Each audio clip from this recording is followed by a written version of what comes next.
வணக்கம் மற்றும் ஒரு காணொலியில் உங்களை சந்திக்கிறதுல மகிழ்ச்சி. இன்றைய தினம் இதை பற்றி பார்க்க போகிறோம் அப்படின்னு சொன்னால், அஸ்வஸ்ம தொடர்பான சில புதிய தகவல்கள் கிடைச்சிருக்கு. அது தொடர்பாக தான் பார்க்க போகிறோம். என்னென்ன விஷயம் அப்படின்னு சொன்னால், முதல்ல இந்த தெரிவு பட்டியல், அதாவது உங்களுக்கு தெரியும் மீளாய்வு நடந்திருக்கு, அது தொடர்பான ஒரு தெரிவு பட்டியல் வெளியாகும். அந்த தெரிவு பட்டியல் தொடர்பான சில விஷயம், அதை தொடர்ந்து கொடுப்பனவு தொடர்பான சில விஷயங்களும், கொடுப்பனவு நிறுத்தப்பட போகுது அப்படின்னு சொல்லிட்டு கேட்கக்கூடிய கேள்விகளுக்கான பதிலும், அதனைத் தொடர்ந்து இந்த மீளாய்வு எழுந்திருக்கக்கூடிய சில சிக்கலான நிலைமைகளையும் பற்றியும் தான் இன்றைய காணொலியில பார்க்க போறோம். அதுக்கு முன்னால நீங்க இன்றைக்கு இந்த சேனலுக்கு வந்திருக்கிறீங்க அப்படின்னு சொன்னா மறக்காம சப்ஸ்கிரைப் பண்ணிருங்க. தொடர்ந்து பேசலாம்.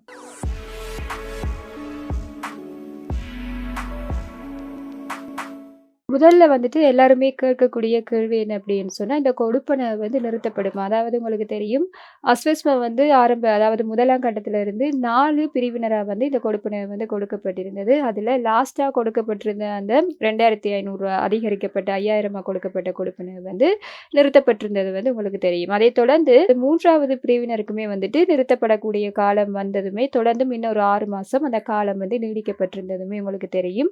இந்த 5000 ரூபாய் கொடுப்பனை அந்த காலத்தை எட்டியவுடன் இந்த கொடுப்பனை நிறுத்தப்படும். அதை தொடர்ந்து இந்த 10,000 ரூபாய், அதே போல 17,500 ரூபாய் இந்த கொடுப்பனை 3 வருஷங்களுக்கு, அதாவது 2026 வரைக்குமா இந்த கொடுப்பனை இருக்குது. இந்த கொடுப்பனை நீடிக்கப்படுமா அப்படின்றது நிறைய பேருடைய எதிர்பார்ப்பாக இருக்கு. இது நீடிக்கப்படும் அப்படின்னு சொல்லிட்டு எந்த ஒரு உத்தியோகபூர்வமான தகவல்களும் இல்லை. இது தொடர்பான எந்த ஒரு சுற்றறிக்கைகளுமே வெளியாகவில்லை. அதனால இந்த கொடுப்பனவு நிறுத்தப்படலாம் அப்படின்னு சொல்லக்கூடியதுக்கான காரணம் ஆரம்ப காலத்துல வெளியிட்டிருந்த சுற்றறிக்கையின்படி இந்த பிரிவினருக்கு 3 வருடங்கள், அதாவது வறுமை மிக வறுமை இருக்கக்கூடிய பிரிவினருக்கு 3 வருடங்கள் அப்படின்னு சொல்லப்பட்டிருந்தது. அதனால 2026 இந்த கொடுப்பனை நிறுத்தப்படும். மேலதிகமாக அது நீடிக்கப்படுமாக இருந்தா அது தொடர்பாக தகவல்கள் வெளியாகிற சந்தர்ப்பத்துல உங்களுக்கு அறிய தர முடியும். இதனை தொடர்ந்து இன்னொரு விஷயம் என்ன அப்படின்னு சொன்னா, இனி வரக்கூடிய காலங்கள்ல 2 பிரிவினருக்கு தான் இந்த கொடுப்பனை போக போகுது. அதாவது மிக வறுமை என்ற பிரிவினருக்கு தான் இந்த கொடுப்பனை வழங்கப்பட போகுது என்ற மாதிரியான தகவல்களுமே இருக்குது.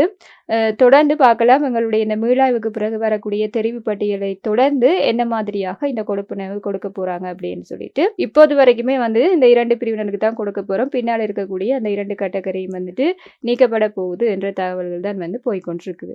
இப்ப மீளாய்வு போய்கொண்டிருக்குது. சில இடங்கள்ல மீளாய்வு முடிஞ்சிடுது. சில இடங்கள்ல இப்பதான் ஸ்டார்ட் பண்ணியிருக்கிறாங்க. அதனால 3ஆம் மாதம் இறுதி வாரத்துக்குள்ள இந்த மீளாய்வெல்லாம் முடியலாம் அப்படின்னு சொல்லிதான் சொல்லப்பட்டிருக்குது. ஆனாலும் நிறைய இடங்கள்ல இப்பதான் இது தொடங்கப்பட்டிருக்கிறதால இன்னுமே இதுக்கு காலம் நீடிக்கலாம் அப்படின்னு சொல்லிட்டு எதிர்பார்க்கப்படுது. அதாவது 4ஆம் மாத இறுதி வரைக்குமே இந்த மீளாய்வு போகலாம் அப்படின்னு சொல்லித்தான் எதிர்பார்க்கப்படுது. அதை தொடர்ந்துதான் இந்த தெரிவு பட்டியல் வரும். அதாவது ஜூன் மாதத்துக்குள்ள இந்த தெரிவு பட்டியல் கிடைக்கக்கூடிய மாதிரியாக இருக்கும்.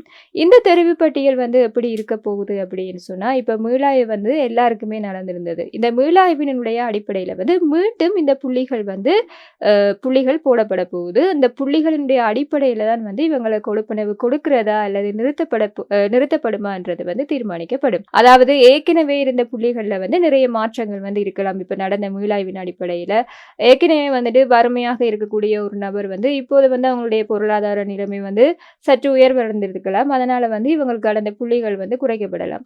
சில பேர் கிடைக்காம இருந்தவங்களுக்குரிய மீளாய்வுல அவங்களுக்கு கிடைக்கக்கூடிய சந்தர்ப்பங்களுமே இருக்குது. அதாவது தகுதி இருந்தும் சில பேருக்கு முதலாம் கட்டத்துல இந்த கொடுப்பனை கிடைக்கல. இவங்களுடைய மீளாய்வின் அடிப்படையில இப்ப அவங்களுக்கு தகுதி இருக்குது அப்படின்னு சொல்லிட்டு சரியாக இனம் காணப்பட்டிருக்கும் அப்படின்னு சொன்னா, அவங்களுக்கு கிடைத்திருக்கக்கூடிய அந்த புள்ளிகளின் அடிப்படையில அவங்களுக்கு கொடுப்பனவு கிடைக்கிறதுக்கான வாய்ப்புகள் அதிகமாகவே இருக்குது என்றதையும் சொல்லிக்கொள்றேன். மீளாய்வினை தொடர்ந்து வரக்கூடிய இந்த தெரிவு பட்டியல் மிக ஒரு ஆர்வமாக எதிர்பார்க்கக்கூடிய மாதிரியாக இருக்கு. ஏன்னா நிறைய பேருக்கு கிடைக்கக்கூடிய வாய்ப்புகள் அதிகமாகவே இருக்குது. அது ஜூன் மாதத்துக்குள்ள வரக்கூடிய மாதிரியாக நாங்க எதிர்பார்க்கலாம். இதை தொடர்ந்து இந்த மீளாய்வுல இருக்கக்கூடிய மிகவும் ஒரு சிக்கலான நிலைமை என்ன அப்படின்னு சொன்னா, உங்களுக்கு தெரியும் மீளாய்வுல உங்களுடைய கிராம சேவகர் நிறைய இடங்கள்ல பிரதேச, அதாவது இந்த நலன்புரி நன்மைகள் சபை கிளையினுடைய உத்தியோகத்தர்கள் கலந்து கொள்றது வந்து பார்க்கக்கூடிய மாதிரியாக இருக்கு. இவங்கள் எதிர்நோக்கக்கூடிய மிகவும் ஒரு பாரிய பிரச்சனையாக இப்ப இருக்கிறது என்ன அப்படின்னு சொன்னா, இந்த தேசிய அடையாள அட்டை. அதாவது 18 வயதுக்கு மேற்பட்டவர்களுடைய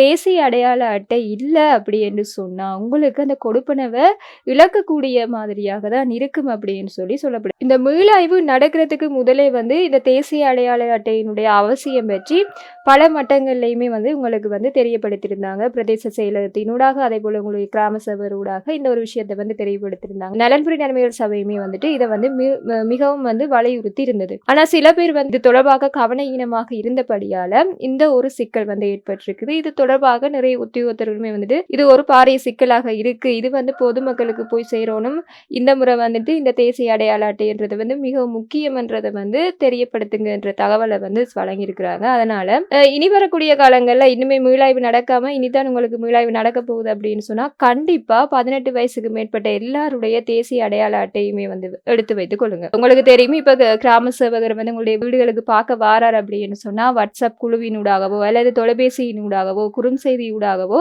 முதல் நாளே வந்து உங்களுக்கு வந்து இப்ப அறியப்படுத்துறாங்க. நாங்க நாளைக்கு உங்களுடைய வீடுகளுக்கு பார்க்க வாரோம், இன்னும் ஆவணங்கள் தேவை, இதெல்லாம் தயார்படுத்தி வைத்துக் கொள்ளுங்க அப்படின்னு சொல்லிட்டு. ஆனா நிறைய பேர் வந்து வீடுகள்ல இல்லாம இருக்கிறது, ஆவணங்களை ரெடி பண்ணாம இருக்கிறது, இந்த மாதிரியான சிக்கல்களால உங்களுடைய கொடுப்பனை வந்து இழக்கப்படக்கூடியதுக்கு வந்து சாத்தியம் வந்து 100% இருக்கு அப்படின்னு சொல்லலாம். இந்த முறை தேசிய அடையாள அட்டை என்றதுல வந்து எந்த ஒரு இலகுத்தன்மையும் வந்து உங்களுக்கு வழங்கப்பட மாட்டாது. மிகவும் முக்கியமான ஒரு ஆவணமாக தேசிய அடையாள அட்டை இருக்குது.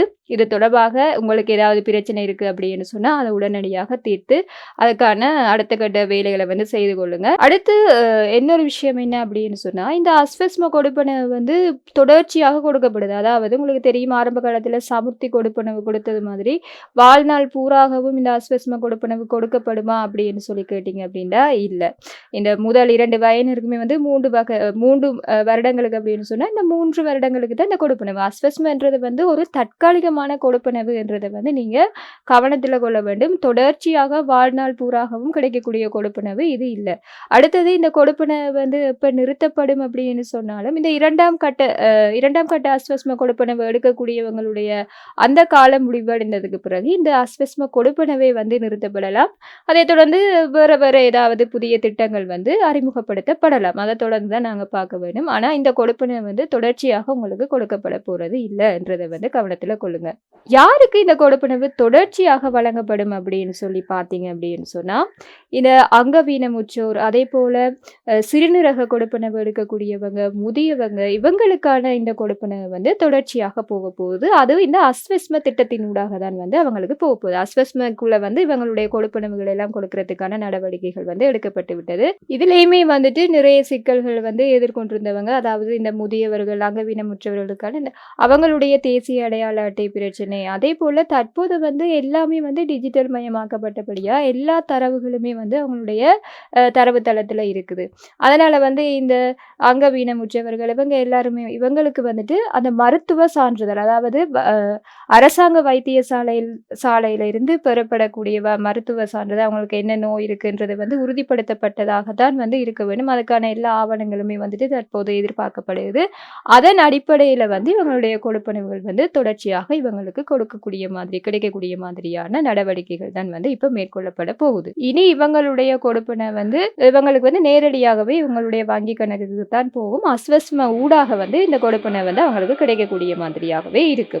இது தொடர்பாக நான் கடந்த காலங்களிலுமே வந்துட்டு உங்களுக்கு அறிய தந்திருந்தேன். இதை தொடர்ந்து சில பேருக்கு வந்து இந்த தை மாதத்தோட சில கொடுப்பனவுகள் வந்து நிறுத்தப்பட்டிருந்தது. இதற்கான காரணம் என்ன அப்படின்னு சொல்லி நிறைய பேர் கேட்டிருந்தீங்க. அது தொடர்பாகவும், அதனை தொடர்ந்து அஸ்வஸ்ம பிரஜாசக்தி ரெண்டுமே வந்து உண்டா இல்லாட்டி வேறையா அதுக்கு மாற்றப்பட போகுதா, இப்படியான நிறைய குழப்பமான கருத்துக்கள் எல்லாம் வந்து வரக்கூடிய மாதிரி இருந்தது. அது தொடர்பான விளக்கமும், அதனை தொடர்ந்து இந்த மீளாய்வை தொடர்ந்து வரக்கூடிய தெரிவு பட்டியல், இந்த தெரிவு பட்டியலில் வந்துட்டு நிறைய விஷயங்கள் வந்து கொண்டு வர போறாங்க. இப்ப வந்து பொதுமக்களுக்கு வந்து நன்மை பயக்கக்கூடிய விதத்திலேயே வந்து பொதுமக்களாலேயே சில விஷயங்களை செய்யக்கூடிய மாதிரியான நிறைய விஷயங்கள் வந்து வரப்போகுது. இது தொடர்பாக எல்லாம் வந்துட்டு இன்னும் ஒரு காணொலியில வந்துட்டு விரிவாக பார்க்கலாம். இந்த தெரிவு பட்டியல் தொடர்பாக அப்டேட்டுகள் கிடைக்கின்ற சந்தர்ப்பத்தில் உடனடியாக உங்களுக்கு அறிய தரத்துக்கு தயாராக இருக்கிற மற்றும் ஒரு காணொலியில உங்களை சந்திக்கிறேன். நன்றி.